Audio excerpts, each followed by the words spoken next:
이승민은 성공한 건축가였다. 어느새 40대 중반에 접어들어 삶의 모든 것이 질서정연하게 정리된 사람이었다. 사무실은 차분했고 효율적이었으며 무엇보다 안전했다. 결혼과 동시에 약혼녀 은채와의 미국행 비행기 표처럼 확실한 미래를 꿈꾸고 있었다. 모든 것이 완벽했다. 하지만 그 완벽한 건축물에 서연은 예고 없이 찾아와 가장 연약한 집안을 흔들어 놓았다. 낡은 코트를 걸치고 들어선 그녀, 양서연이었다. 15년 만의 재회였다. 그녀의 얼굴에는 세월의 흔적이 있었지만 맑은 미소는 여전히 나의 20살을 통째로 뒤흔들었던 그 모습 그대로였었다. 그녀가 건넨 봉투 안에는 제주도 낡은 본가 사진 몇 장과 내 이름이 적힌 건축 의뢰서가 들어 있었다. 서연은 제주도에 있는 자신의 낡은 본가를 새로 지어달라고 했었다. 30년 된 그녀의 아버지의 집. 그녀의 아버지가 쓰러지신 후 그 집은 그녀에게 마지막 남은 가족의 공간이었다. 허물어지기 직전에 그 집을 보며 나는 마음속으로 외쳤었다. 제발 이 프로젝트만은 피하고 싶다. 나는 그녀의 요청에 잠시 멈칫했었다. 그녀의 눈빛은 내가 감추려 했던 과거를 꿰뚫어 보는 듯 했었다. 그 눈빛, 제주도의 그 집이 아니라 우리가 함께 만들려 했던 그 집을 말하는 듯한 간절한 눈빛을 외면할 수 없었다. 나는 그곳에서 15년 전 정릉의 낡은 빈집에서 내가 나 집 지어줄 때 이거 받고 시작해라고 수줍게 말하던 18살 서연의 모습을 보았다. 그 프로젝트를 맡는다는 것은 단순히 집을 짓는 일이 아니라 내가 억지로 묻어두었던 첫사랑의 기억을 다시 파헤치는 고고학자와 같다는 것을 나는 본능적으로 알았었다. 하지만 나는 거절할 수 없었다. 그녀의 집에 대한 간절함이 나의 건축가적 본능을 자극했었다. 내가 져야 할 숙명이었다. 결국 그녀와 함께 제주도로 향했었다. 나는 건축가 이승민이 아닌 첫사랑의 빚을 갚아야 할 20살의 승민으로 제주행 비행기에 올랐었다. 서연의 낡은 집터에 서서 스케치를 시작할 때 나는 이미 현재의 나를 벗어던지고 15년 전의 시간으로 돌아가고 있었다. 창밖으로 보이는 푸른 제주 바다는 낯설었지만 서연의 낡은 집터에서 느껴지는 공기는 1996년 정릉의 그것과 똑같은 냄새가 났었다. 마치 그곳이 건축가 이승민의 발자취가 아닌 20살 승민의 시간이 멈춘 곳인 양 느껴졌었다. 이곳은 나의 발자취가 아닌 서연과의 추억이 굳어버린 시멘트 바닥이었다. 나의 20살은 숫기 없고 어수룩한 청년이었다. 건축에 대한 막연한 꿈과 세상을 향한 서투른 시선뿐이었다. 대학 캠퍼스는 내게 너무 넓었고 세상은 너무 빨랐다. 건축학과 1학년 건축학개론 수업은 나에게 복잡하고 어려웠었다. 당시 나는 수업을 제대로 따라가지 못해 허둥대기 일수였고 교수님의 현학적인 설명은 늘 뜬구름 잡는 이야기였다. 복학생 재욱 선배는 그런 나를 얕잡아 보며 으스댔었다. 야, 승민아. 집을 짓는 건 곧 여자를 꼬시는 일과 같아. 기본이 탄탄해야 된다고. 너처럼 어리버리해서 어디 집 짓겠냐? 나는 그저 고개를 숙일 뿐이었다. 그런 내게 서연은 마치 한 줄기 빛처럼 다가왔었다. 피아노가 학생이던 그녀는 교양으로 이 수업을 듣고 있었다. 그녀는 섬세하면서도 어딘가 엉뚱했다. 지각해서 숨을 헐떡이며 내 옆자리에 앉았을 때 코끝을 스치던 그녀의 샴푸 냄새는 잊을 수가 없었다. 첫 만남은 다소 당돌했었다. 그녀는 과제 이야기를 꺼냈었다. 리포트 과제는 자신이 사는 동네를 여행하고 관찰하여 사진으로 기록하는 것이었다. 그녀가 우리 같이 좋아할래요? 라고 말했을 때 나는 심장이 멈추는 줄 알았다. 그 순간부터 나의 20살은 흑백에서 총천연색으로 바뀌기 시작했다. 나는 서연에게 함께 조를 하자고 제안받았었다. 그녀는 자신은 건축가도 아니고 동네도 잘 모른다며 함께 숙제를 하는 것이 공평할 것이라 했었다. 그녀의 서툰 당돌함과 예의 바름이 뒤섞인 모습에 나의 심장은 마치 건축 모형처럼 불안하게 흔들리기 시작했었다. 그렇게 우리의 첫 공동 과제가 시작되었었다. 그녀의 동네인 정릉 언덕길을 함께 오르내렸다. 나는 그 동네에서 태어났고 자랐지만 서연과 함께 걷기 전까지는 그곳을 단 한 번도 자세히 들여다본 적이 없었다. 평소 무심히 지나치던 꼬불꼬불한 골목길, 낡은 기와집의 처마, 담벼락을 가득 메운 담쟁이 덩굴. 서연은 호기심 가득한 눈으로 낡은 미장이, 벽, 녹슨 대문, 오래된 빗물바지를 살폈다. 그녀와 함께 걸으니 모든 풍경이 다르게 보였었다. 그녀의 순수한 질문들은 나에게 새로운 깨달음을 주었다. 나는 그녀를 위해 동네 골목 구석구석을 설명하는 가이드가 되었고 내 목소리는 평소보다 훨씬 활기차고 자신감이 넘쳤다. 마치 그녀에게 나 자신을 처음으로 제대로 보여주는 것 같았다. 언덕길을 오르다 힘들 때 그녀는 늘 먼저 캔 커피를 건넸다. 그 싸구려 커피의 단맛이 세상 어떤 고급 음료보다 달콤했다. 나는 서연에게 동네 골목의 이야기를 건네며 캔 커피 한 모금에도 세상의 모든 행복이 담겨 있는 듯한 착각에 빠졌었다. 수업을 맡았던 교수님의 말이 떠올랐었다. 자기가 살고 있는 곳에 대해 애정을 가지고 이해를 시작하는 것, 이게 바로 건축학개론의 시작입니다. 나는 서연을 통해 책이 아닌 삶으로 건축학개론의 진정한 의미를 깨달았었다. 나는 그녀와 함께 걸으며 비로소 내가 살고 있는 세계를 사랑하게 되었었다. 건축가가 되어서 이 소중한 풍경들을 지켜주고 싶다는 막연하지만 강렬한 꿈이 그때 처음 생겼었다. 우리가 정릉에서 찾은 최고의 장소는 언덕배기에 위치한 낡고 허름한 한옥 빈집이었다.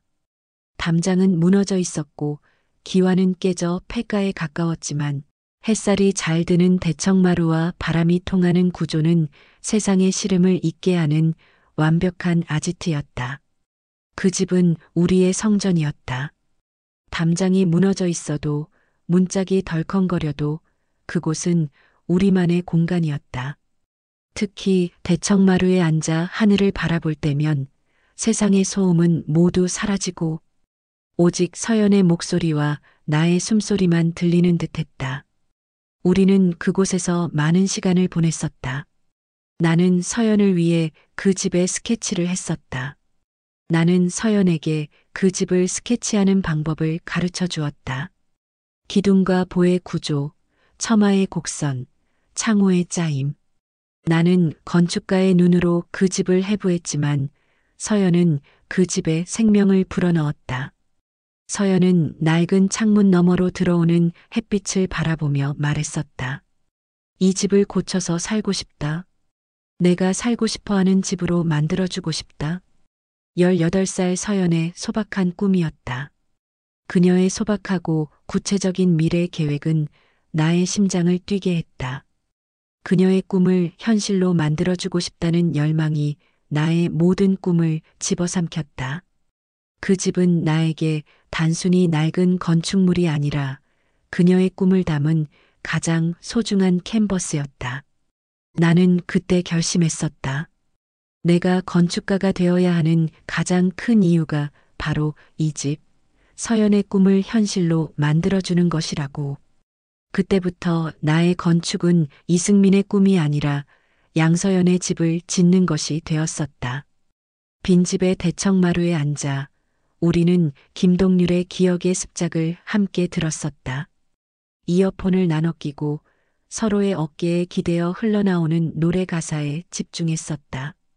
내가 가져온 휴대용 CD 플레이어에 이어폰을 나누어 끼고 나는 노래를 듣는 둥 마는 둥 오직 그녀의 어깨에 기대어 느껴지는 그녀의 숨결과 미세한 떨림에만 집중했다.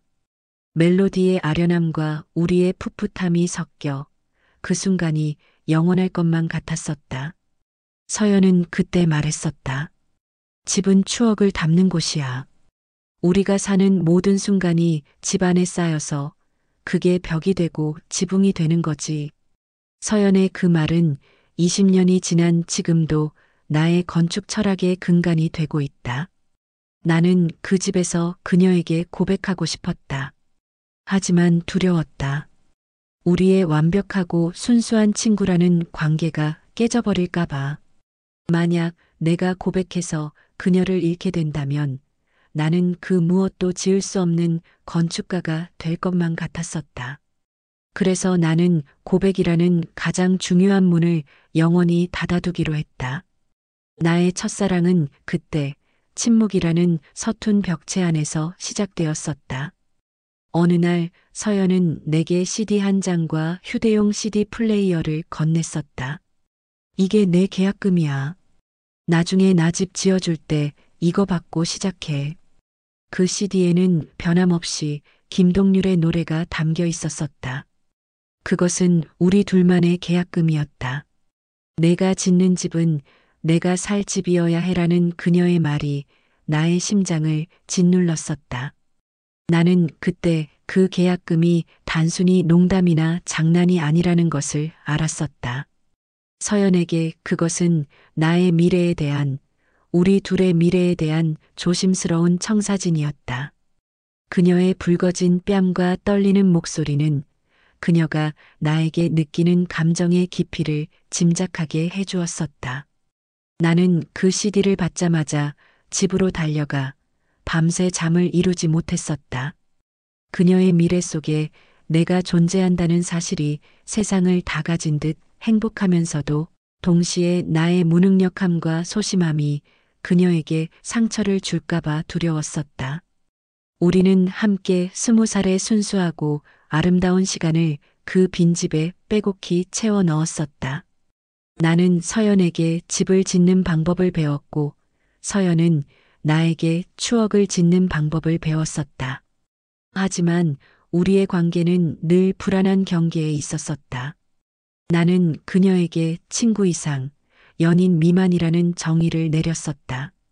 나의 서투름, 나의 소심함, 그리고 나의 용기 없음이 그 경계를 넘어서지 못하게 막았었다. 나는 고백하는 순간 그녀를 잃을까 두려웠고 그 두려움은 15년이라는 길고 긴 오해와 후회의 씨앗이 되었었다. 문제는 언제나 용기가 없는 나의 태도였다. 그녀는 더 이상 빈집에만 머물지 않았다. 복학생 재욱 선배가 우리의 대화에 끼어들기 시작했고 그녀는 재욱 선배의 능글맞은 유머에 전보다 더 자주 웃었다. 재욱 선배는 나에게 없었던 세련되고 자신감 넘치는 어른의 모습이었다. 그녀가 재욱 선배와 가까워지기 시작했을 때 나는 그 둘의 모습을 지켜보며 나의 불안이 걷잡을 수 없는 질투와 오해로 변질되는 것을 느꼈다. 나는 그 순간 내가 건축하고 싶었던 가장 아름다운 집 서연의 마음을 스스로 무너뜨리고 있었다는 것을 깨닫지 못했었다. 나는 나의 망설임과 소심함이 결국 이 모든 불행을 초래했다는 것을 인정하고 싶지 않았다. 나는 애꿎은 서연에게 그 책임을 전가하려 했었다. 나를 기다리지 않은 것은 너다. 라는 비겁한 논리가 나의 마음을 지배했다. 나의 첫사랑은 그렇게 가장 풋풋했던 순간 미세한 균열을 안고 시작되었었다. 나의 미숙함은 그 균열을 막지 못했었다. 우리의 첫사랑은 나의 용기 없음이라는 약한 집안 위에서 돌이킬 수 없는 붕괴의 서막을 알리고 있었다. 20살의 나의 마음은 질투와 불안으로 가득했었다. 내가 그녀에게 고백하지 못하는 사이 서연은 복학생 재욱 선배와 어울리는 시간이 잦아졌었다. 재욱 선배는 자신감 넘쳤고 내가 갖지 못한 능글맞은 여유와 세련된 화술을 가지고 있었다. 나는 그녀가 나 아닌 다른 사람과 함께 있다는 사실에 내내 괴로워했었다. 나의 소심함은 그녀에게 직접 너 재욱 선배랑 무슨 사이야? 라고 물어볼 용기조차 허락하지 않았었다. 나의 내면은 이미 질투라는 도구로 가득 차서 합리적인 판단을 할 수 없는 상태였다. 어느 날 밤 나는 만취한 서연을 집까지 바래다 주어야 했었다. 잔뜩 술에 취해 몸을 가누지 못하는 그녀를 내 등에 업었을 때 그녀의 가녀린 체온과 샴푸 냄새, 희미한 술 냄새가 내 등을 타고 전해져 왔었다. 그 무게는 내가 그녀에게 느끼는 감정의 무게만큼이나 무거웠다. 나는 그녀를 조심스럽게 침대에 눕히고 붉게 상기된 그녀의 얼굴을 한참 바라보았다. 그 얼굴은 내가 꿈꾸던 미래의 모습이었다. 나는 숨을 참고 돌아서려 했었다. 바로 그때였다. 서연은 잠꼬대처럼 가지마, 승민아. 라고 속삭이며 나에게 몸을 기대었고 아주 짧고 조심스럽게 나의 입술에 입을 맞추었었다. 그것은 닿을 듯 말 듯한 깃털처럼 가벼운 접촉이었다. 나는 그 찰나의 순간 그녀의 온몸의 떨림을 느꼈었다. 나의 심장은 터질 듯이 뛰었고 그 순간 내가 느낀 전율은 평생 느껴보지 못한 강렬한 감각이었다. 나는 그 뽀뽀가 내게 어떤 의미였는지, 그녀가 나에게 전하려던 진심이었는지, 그때는 깨닫지 못했었다. 그저 놀람과 당황스러움만이 나를 지배했었다. 다음 날 나는 재욱 선배를 만났었다. 나는 밤새 잠을 이루지 못했고 그 찰나의 순간을 어떻게 해석해야 할지 알 수 없어 혼란스러웠다. 나는 조심스럽게 재욱 선배에게 그 일을 털어놓았다. 그는 특유의 능글맞은 웃음을 지으며 나의 순진함을 놀려댔었다. 재욱 선배는 키스에 대해 저속하고 거친 표현을 사용하며 나를 가르쳤었다. 그게 키스야? 키스라는 건 말이야. 자연스럽게 들어온다고. 스르르 뱀처럼 알지, 스네이크. 자연스럽게 섞여 하나가 되는 거야. 내가 한 거는 뽀뽀야. 만나면 반갑다고 뽀뽀, 병신아. 그것도 자는 애한테. 그건 범죄야, 범죄. 그의 비아냥거리는 말투와 야비한 미소는 나의 순수한 감정을 단숨에 더럽히는 것 같았다. 나는 그 비아냥 속에서 서연과 재욱 선배가 이미 깊은 관계가 되었을지도 모른다는 오해에 사로잡혔었다. 내 안의 질투와 열등감은 이성적인 사고를 마비시켰다. 나는 서연의 뽀뽀를 나를 향한 순수한 마음이 아니라 재욱 선배에게 가지 못하는 미련이나 술김의 한 실수로 치부해버렸다. 내가 자고 있을 때 받은 그 뽀뽀는 서연의 첫 키스이자 그녀의 가장 순수한 고백이었지만 나는 그 진심을 알지 못한 채 상처와 배신감으로 그녀에게 돌이킬 수 없는 벽을 쌓았었다. 나는 그녀의 뺨을 타고 흐르는 땀방울이, 그녀의 술 냄새가, 그리고 그녀의 짧은 떨림이 사실은 세상에서 가장 솔직한 설계 도면이었음을 완전히 무시해버렸다. 나는 나의 첫사랑을 내 스스로의 미숙함과 오해로 완전히 부숴버렸었다. 나의 건축학개론은 결국 오해와 질투, 그리고 용기 없음이라는 가장 약한 재료로 지어진 허물어지는 성이 되었다. 그 후 나는 그녀를 볼 때마다 죄책감과 열등감에 시달렸다. 내 심장은 이미 서연에게 거절당했다는 내가 만들어낸 거짓된 기억으로 스스로를 보호했다. 건축 스튜디오에 틀어박혀 밤새 모형을 만들고 도면을 그리는 행위만이 나를 갉아먹는 내면의 소음을 잠재울 수 있는 유일한 도피처였다.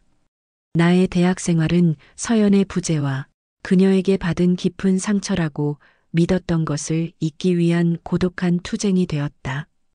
오해가 쌓이고 나는 서연을 피하기 시작했다. 그녀에게서 멀어지는 것이 나의 상처를 치유하는 유일한 방법이라고 생각했다. 그녀가 나에게 무엇을 하려고 했는지, 왜 그랬는지 물어볼 용기조차 없었다. 나는 나를 방어하기 위해 그녀에게 차가운 시선을 보냈고 우리의 아지트였던 빈집에도 발길을 끊었다. 그러던 중 우리는 마지막 약속을 했었다. 첫눈 오는 날 우리 그 빈집에서 만나자. 그때 내가 고백할게. 서연의 눈빛은 간절했다. 그녀는 그 약속을 통해 모든 오해를 풀고 싶어 하는 듯 했다. 하지만 나는 그 약속을 그녀의 고백을 듣는 날이 아닌 모든 것을 끝내는 날로 정했었다. 나는 이미 그녀에게 너무 큰 상처를 받았다고 생각했고 내가 그녀에게 받은 상처만큼 그녀에게 돌려주어야 한다고 잔혹하게 합리화했었다. 나는 너를 기다렸는데 너는 나를 기다리지 않았다. 그 왜곡된 생각이 나의 마음을 지배했다.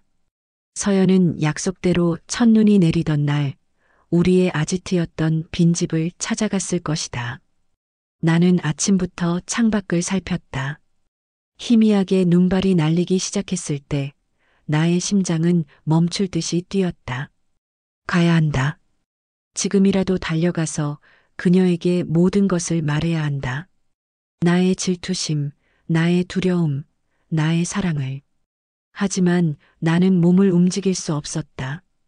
이미 재욱 선배와의 오해와 나의 상처가 너무 깊었기에 나는 그녀의 진심을 마주할 용기가 없었다. 만약 그녀가 나에게 진심으로 고백한다면 나는 나의 비겁함 때문에 그녀를 받아줄 수 없을 것 같았고 그것이 더 큰 상처를 줄 것만 같았다. 아니, 솔직히 말하면 내가 그녀의 진심을 감당하고 영원히 그녀의 집을 지어줄 건축가가 될 자신이 없었다. 나의 미숙함은 그때도 나를 옥죄었다. 나는 그 약속을 결코 지키지 않았었다. 눈송이가 창문에 부딪히는 소리는 나의 망설임을 재촉하는 것처럼 들렸다. 나는 침대 위에서 이불을 뒤집어 쓰고 마치 내가 없는 세상이 계속되기를 바라듯이 온몸을 웅크렸다. 나가지 않는 것이 곧 그녀에 대한 나의 마지막 대답이 될 것임을 알았다. 그것은 비겁했지만 나에게는 유일하게 할 수 있는 선택이었다.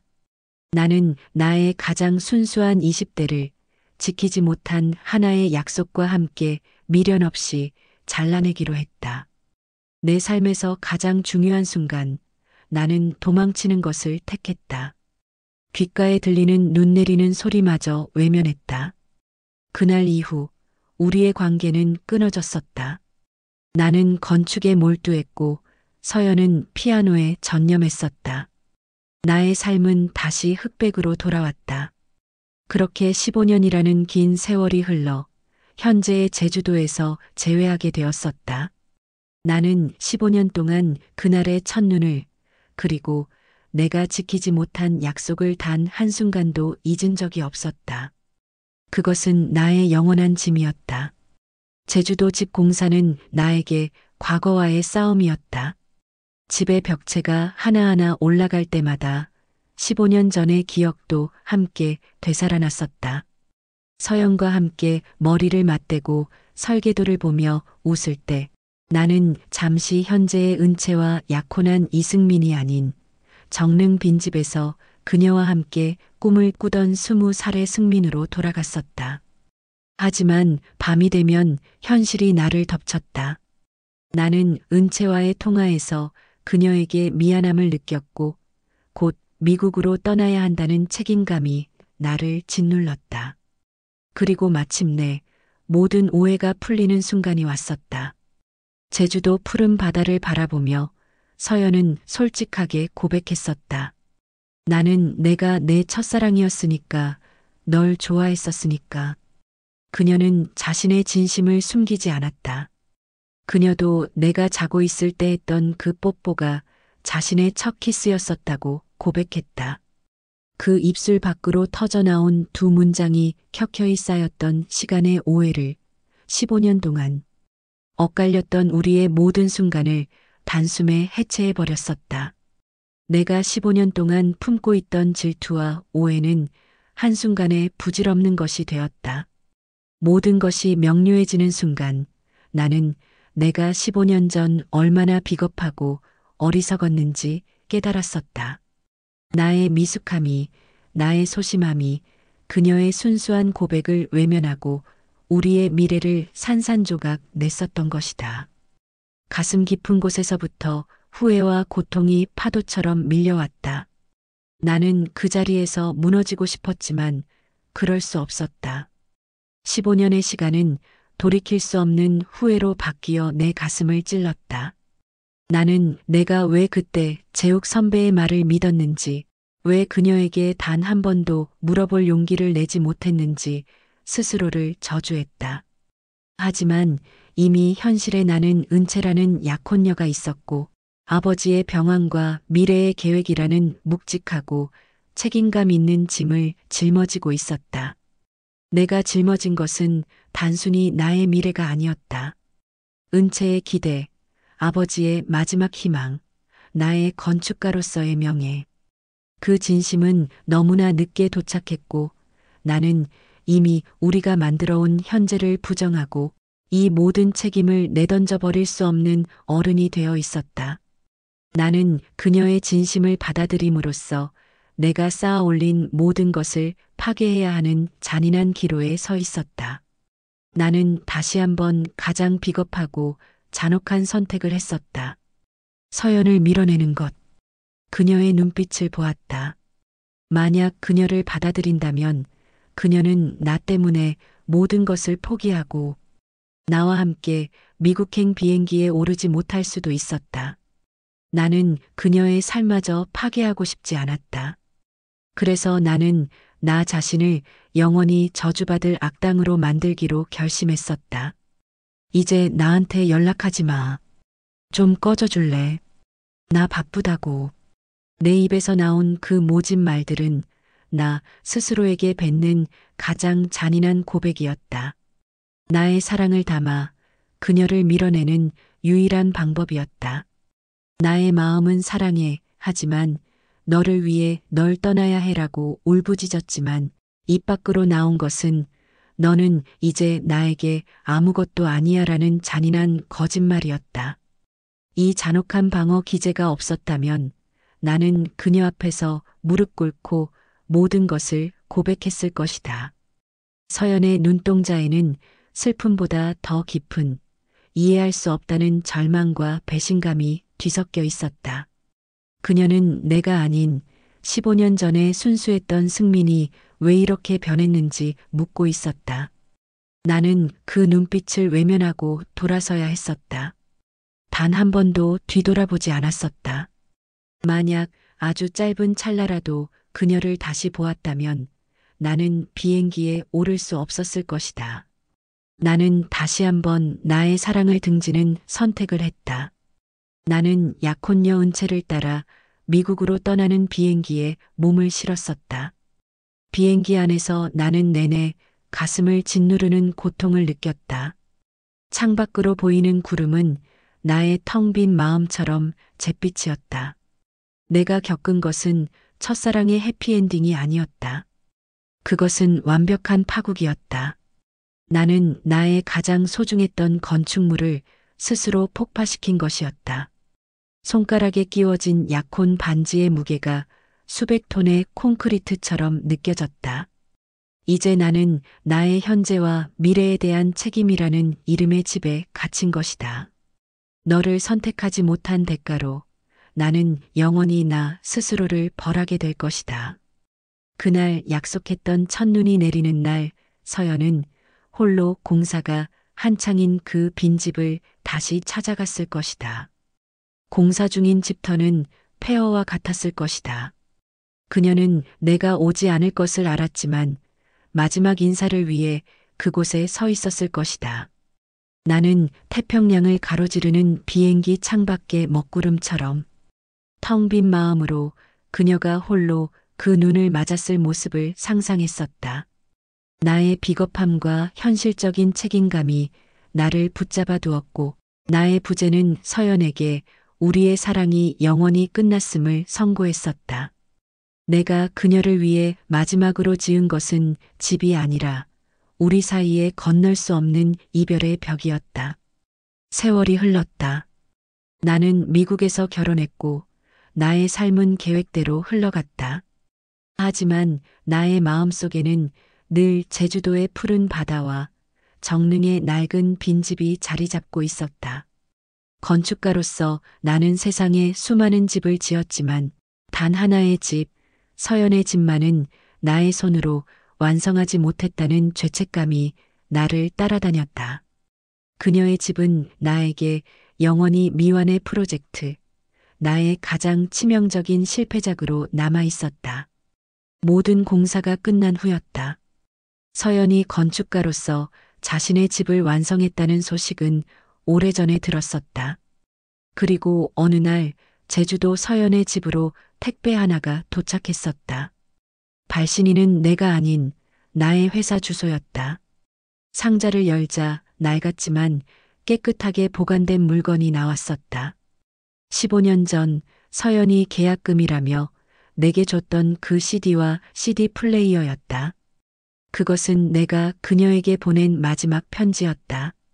그것은 나의 침묵의 고백이었다. 나는 그녀에게 모진 말을 하고 떠났지만 현실에서 나는 그녀를 떠났지만 그녀가 내게 주었던 추억이라는 계약금만큼은 영원히 소중하게 간직했노라는 무언의 메시지였었다. 그녀의 미래를 위한 나의 가장 순수한 마음이었다.